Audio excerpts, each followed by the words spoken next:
O episódio 7 de WandaVision finalmente nos trouxe algumas respostas sobre os questionamentos que vinham sendo levantados desde o início da série. Mas como sempre adicionou novas perguntas, como o que Agatha Harkness quer com Wanda e com aquele mundo de Westview? Wanda está sendo simplesmente controlada por Agatha ou tem ciência de tudo o que aconteceu? Quem é o Ralph que a Agatha sempre se refere como seu marido? E Pietro, quem ele é de verdade? É aliado ou inimigo? Fica comigo até o final desse vídeo que vamos conversar um pouco sobre essas questões em mais um resumo de episódios de WandaVision.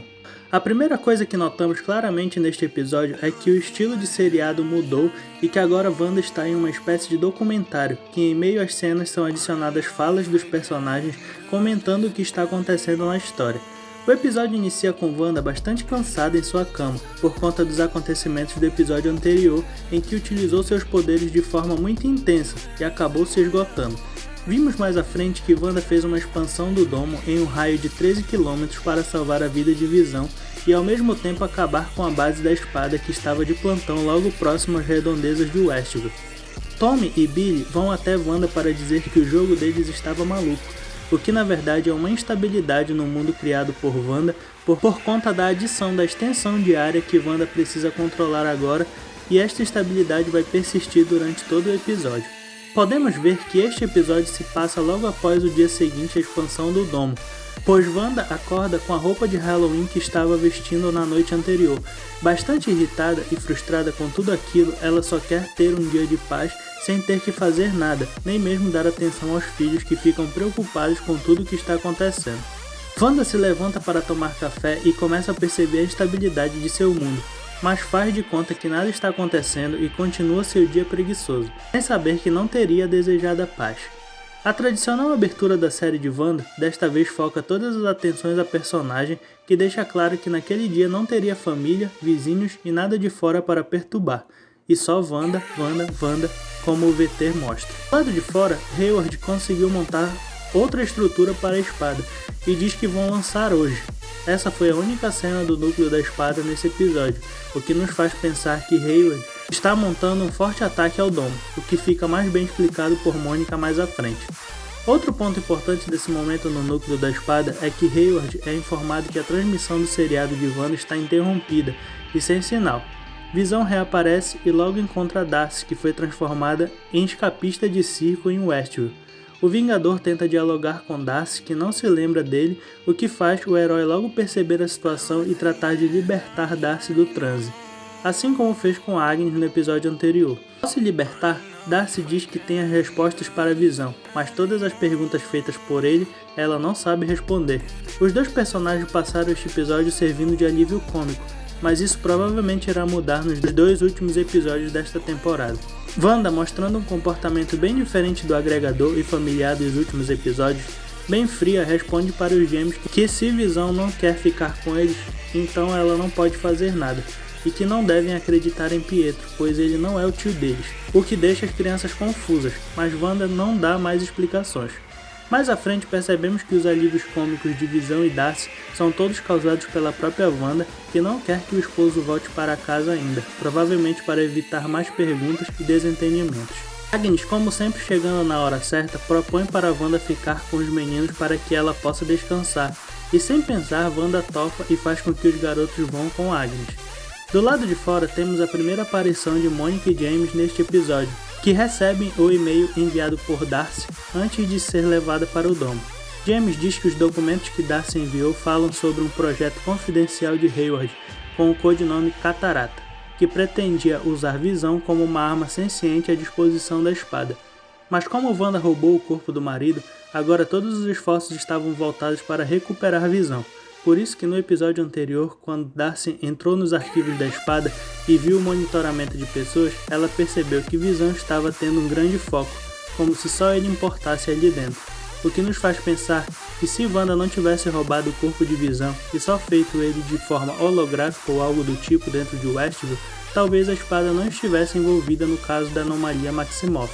O objetivo de Mônica e James, a partir dessa informação, é contar para Wanda as intenções da espada e ganhar a confiança da Vingadora para seu lado. Mônica encontra a pessoa que vinha falando que poderia ajudar com o domo, a Major Goodner, que disponibiliza um veículo espacial que é, segundo ela, o equipamento mais bem equipado para fazer uma travessia deste tipo, para dentro do domo, e que provavelmente tudo ocorreria de forma tranquila.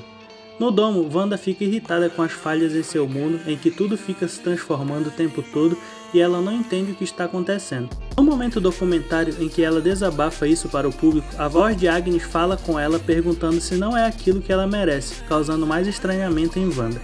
A cena seguinte é o comercial em que dessa vez fala de um remédio que tira a pessoa da realidade em que ela está para o mundo real ou para outro mundo criado, e que só deve ser tomado se o médico deixar, fazendo uma alusão a alguém que possa estar acima de Wanda naquele mundo. Agnes, ao cuidar dos gêmeos, pergunta o que Billy está pensando e tem a resposta de que ele gosta de lá, pois é um lugar silencioso. Mônica, ao se preparar para passar pelo domo no equipamento que sua amiga disponibilizou, avança em direção a Westview, mas quando a máquina se choca com o domo, ela é reescrita e por muito pouco Mônica também não sofre essa consequência. Por algum motivo, mesmo vendo que o domo não aceita mais que ninguém entre, Mônica corre em direção à barreira e sem proteção passa para o lado de dentro, ouvindo várias vozes de pessoas que ela conhece, mas que parecem estar em outras realidades. E ao ouvir a voz de Carol Danvers, Mônica consegue atravessar e despertar seus poderes da heroína Photon, que faz com que ela enxergue toda a energia que está em volta. Mas Mônica não se importa com isso e corre em direção à casa de Wanda. Ao chegar, Mônica encontra Wanda tomando um remédio. Seria referência ao comercial? Enfim, Wanda fica muito irritada em ver Mônica novamente, e quando a capitã tenta conversar, Wanda usa seus poderes para tirar Mônica de sua casa. Mas esta já não é mais a mesma, agora ela possui poderes e consegue controlar seu corpo na queda com a própria energia. Wanda fica surpresa e então escuta um pouco do que Mônica tem a dizer sobre Visão ser alvo da espada e que estavam tentando fazer Wanda de vilão. Nesse momento, Agnes chega e tira Wanda daquela situação, como uma protetora da Vingadora. Mônica fica sem entender, mas Wanda não quer mais conversar e diz que não vai desfazer aquela realidade e que é para Mônica ir embora. No interior da casa de Agnes, Wanda percebe que os gêmeos não estão lá e pergunta por eles. Agnes diz que estão brincando no porão. Wanda sente um clima muito estranho na casa de Agnes e vai atrás de seus filhos. Chegando no porão, ela encontra um lugar cheio de raízes, como se ali fosse o centro de algo. Ao descer, Wanda avista selos de bruxaria e um livro com uma energia emanando, muito parecida com a que a própria heroína usa. Agnes então entra no porão e pergunta para Wanda se ela achava que era a única pessoa com poderes na cidade, e se revela como Agatha Harkness, e usa uma magia em Wanda, muito parecida com a que a Vingadora usou em Tony Stark no filme da Era de Ultron. Mas, dessa vez, o que pareceu foi que Wanda estava sendo liberta daquela magia, e o episódio se encerra com a apresentação da personagem Agatha para o público, dizendo que ela era a pessoa por trás de toda aquela história. Certamente a Agatha precisa dos poderes de Wanda para fazer algo relacionado àquele livro que apareceu no início da cena. O que seria esse objetivo? Não faço ideia. Podem ser várias coisas, desde libertar algum vilão de outra dimensão até apenas saber o que está selado naquele artefato mágico que pode libertar algum mal. Um clichê dos filmes de heróis. O fato é que Agatha é uma bruxa muito poderosa e seus objetivos serão claros para com Wanda. Uma coisa que conseguimos teorizar é o fato de que o tal Ralph, esposo de Agnes, nunca apareceu na série, sendo apenas citado, o que pode ser um indício de que ele seja o vilão desta trama, sendo Ralph apenas um codinome para algum vilão que já conhecemos do universo Marvel. Neste episódio tivemos uma cena pós-crédito, referência a todos os filmes do UCM, e podendo ser uma deixa para a superprodução dos episódios finais da série. A cena mostra Pietro reaparecendo quando Mônica vai entrar na casa de Agnes.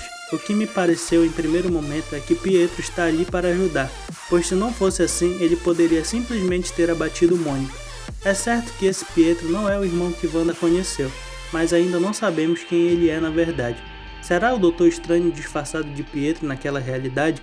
Temos que lembrar que esta série terá relação direta com o Multiverso da Loucura, próximo filme do Dr. Stephen Strange. Se inscreve aqui no canal para receber os resumos dos últimos episódios da primeira temporada de WandaVision. Estamos trazendo vídeos novos toda terça e sábado sem falta. Você curtiu esse episódio de WandaVision? Deixe aí nos comentários o que você está achando do rumo que essa série está tomando. Muito obrigado por ter assistido e até a próxima.